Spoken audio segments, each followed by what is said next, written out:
여기에 현재까지 일본 기업의 참여는 없는 상황입니다. 아울러 지난해 파행했던 사도광산 추도식과 관련해선 올해는 양국 간 긴밀한 소통을 통해 의미 있는 추도 행사를 함께 개최할 수 있길 기대한다고 강조했습니다. 조 장관은 또 비상계엄 이후 국내 보수층을 중심으로 반중 감정이 높아진다는 지적에 우려의 목소리가 커지고 있지만 국내 정국이 안정되면서 차차 가라앉을 것이라고 전망했습니다. 이런 가운데 조 장관은 내일 일본 도쿄에서 열리는 한일중 외교장관 회의 참석차 오늘 오전 출국했습니다. 이번 3국 외교장관 회의 계기로 중국, 일본과 양자회담도 할 예정입니다. 특히 왕이 중국 외교부장과의 회담에서는 중국이 서해 한중 잠정 조치구역에 설치한 철골 구조물과 한국 문화 콘텐츠를 대상으로 한 한한령 등의 의제에 대해서도 협의할 가능성이 있습니다. 또 이와야 타케시 일본 외무대신과의 회담에서는 국교 정상화 60주년 관련 사업 등이 주로 논의될 것으로 보입니다. KBS 뉴스 양민철입니다. 안덕근 산업통상자원부 장관이 미국의 민감국가 명단에서 우리나라를 빼려고 3주 만에 다시 미국에 갔습니다. 안 장관은 다음 달 초 예고된 상호 관세 문제도 협의할 예정입니다. 워싱턴 김지숙 특파원의 보도입니다. 미국의 관세 폭탄과 민감국가 문제를 논의하기 위해 안덕근 산업통상자원부 장관이 3주 만에 다시 워싱턴을 찾았습니다. 안 장관은 크리스 라이트 에너지부 장관을 만나 우리나라를 민감국가에 포함시킨 경위를 파악하고 명단 삭제를 요청하겠다고 말했습니다. 정확한 사유와 그 절차에서 어떤 문제가 있는지 확인해보고 최대한 그 민감국가 리스트에서 삭제하는 방향으로 협의를 하겠지만 그게 안 되는 경우에는 건설적인 대안을 만들어서 다음 달 15일 발효 이전에 명단 삭제 가능성에 대해선 만나서 협의를 해봐야 할 것 같다며 즉답을 피했습니다. 다만 미국 측이 절차적인 문제라고 얘기하고 있다면서 절차를 간소화하는 방법이 있다면 명단 삭제까지 시간이 걸리더라도 실무 차원에서 양국 간 협력을 하는데 큰 문제가 되지 않게 만들 수 있다고 강조했습니다. 안 장관은 러트닉 상무장관과 만나 다음 달 2일로 예고된 상호 관세 문제도 논의합니다. 대미 무역 흑자 규모가 큰 한국이 주요 타깃이 될 가능성이 있습니다. The president will be highlighting the unfair trade practices, the ways in which America has been ripped off by every country around the world, quite frankly, and there will be big tariffs that will be going into effect.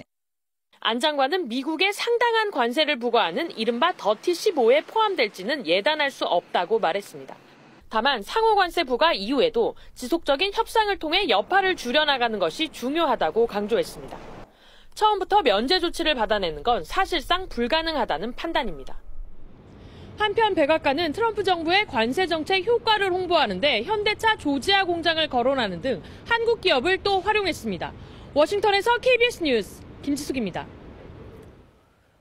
대미 보복 관세를 공언하던 유럽연합이 실제 시행을 열흘 앞두고 갑자기 연기를 결정했습니다.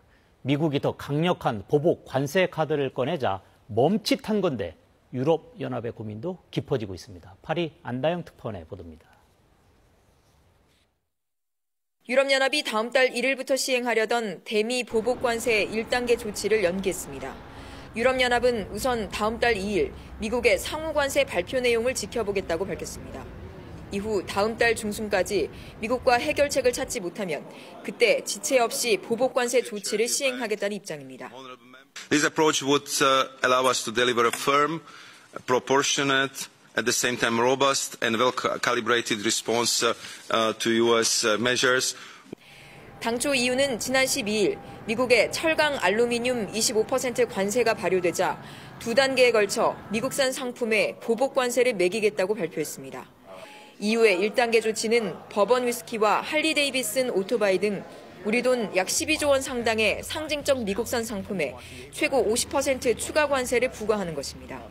이어 2단계 조치는 약 29조 원 규모의 미국 공화당 텃밭 상품을 겨냥해 관세를 매기겠다는 내용입니다. 구체적인 대상 품목은 회원국과 협의를 거쳐 오는 26일까지 확정하기로 했었습니다. 이에 트럼프 미국 대통령은 1단계 조치에 포함된 위스키 관세를 문제 삼으며 와인을 비롯한 모든 EU산 주류에 200% 관세를 부과하겠다고 맞섰습니다.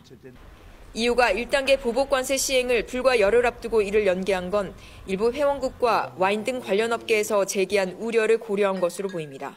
또 트럼프 대통령의 압박에 한 발 물러선 뒤 미국 측과 추가 협상 시간을 벌려는 의도로도 해석됩니다. EU 집행위 내부에서는 이후에 부메랑이 될 수 있다는 점을 고려해 보복관세 대상 품목을 신중히 정해야 한다는 의견도 나오고 있습니다. 파리에서 KBS 뉴스 안다영입니다. 트럼프 미국 대통령이 우크라이나와 광물 협정에 서명할 거라고 밝혔습니다. 트럼프 대통령은 우크라이나 원전도 탐냈는데 젤렌스키 우크라이나 대통령이 단칼에 거절했습니다. 송영석 기자입니다. 트럼프 미국 대통령은 현지 시각 20일 연설을 통해 우크라이나와의 히토류 광물 협정 서명이 임박했다고 깜짝 발표했습니다. And one of the things we are doing is signing a deal very shortly with respect to rare earths with Ukraine, which they have tremendous value in rare earth. And 미국과 우크라이나 간 광물 협정은 지난달 백악관에서 서명이 이뤄질 예정이었지만 두 정상 간 회담이 설전 끝에 파국으로 끝나면서 무산됐습니다. 미국은 그동안 우크라이나에 대한 군사 지원 대가를 내세워 우크라이나 영토에 묻힌 히토류 등 주요 광물에 대한 채굴권을 요구해왔습니다. 지난 18일 러시아와 미국이 에너지 인프라에 대한 30일 공격 중단을 논의하고 이를 우크라이나와 공유하는 과정에서 미국이 우크라이나 원전을 소유하는 방안도 나왔습니다. 우크라이나 에너지 인프라를 보호하는 최선이라는 이유에서입니다. 하지만 젤렌스키 대통령은 모든 원전은 우크라이나인의 것이라며 논의할 뜻이 없음을 밝혔습니다. 또 러시아가 고집하는 중립국 유지, 즉 나토 가입 금지 요구에도 분명히 선을 그었습니다. Я ніколи не казав, що я готовий обговорювати нейтралітет України. Сказали, що ми не зовсім розуміємо, що ми обговорюємо. Це ультиматум. Це не пропозиція щодо закінчення війни. 러시아 역시 미국이 우크라이나에 계속 무기를 지원하는 것은 외교적 해결 의지와 어긋난다고 반발했습니다. 일단 휴전 원칙엔 합의했지만 이견이 속속 노출되는 상황. 오는 24일